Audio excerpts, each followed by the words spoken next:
Okay, here's a demonstration of beats, which is a specific interference pattern that you can hear. Okay, I have here two identical tuning forks. The fundamental frequency of each fork is 512 hertz. However, that's actually not quite the case. As these individual forks get whacked around by myself and by students and so on and so forth, this then actually causes the shape of the forks to change a little bit. Basically, the forks suffer from what is referred to as metal fatigue.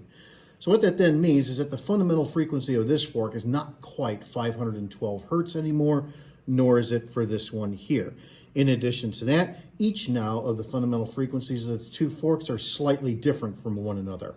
So let's say that this right here is 513 hertz for the sake of argument. Let's say that this one here is 511 hertz.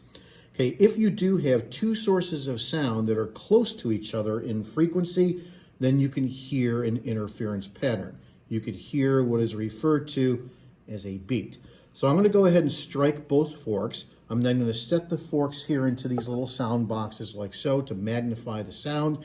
And then I have right here my microphone, which will then convert the sound wave into an electrical signal, which you can see here, of course, on the oscilloscope screen. So watch the screen and also listen for the sound that you hear when I do this.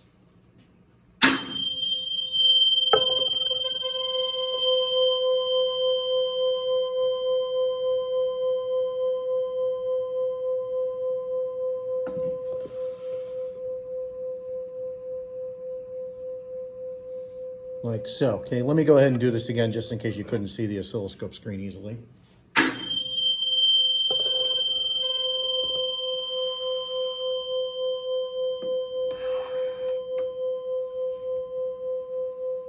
And notice that what you're hearing here, the beat, that then corresponds to what you see on the oscilloscope screen. The number of beats that you hear per second works out mathematically to be nothing more than the difference between the two frequencies of the forks themselves.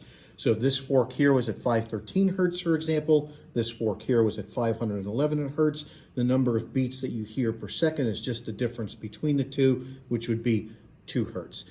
If the number of beats per second, however, is greater than about 10 hertz, then you're not going to be able to hear it. Basically, the two sounds blend together, and the beats are so fast, if you will, that you're not going to be able to distinguish between them.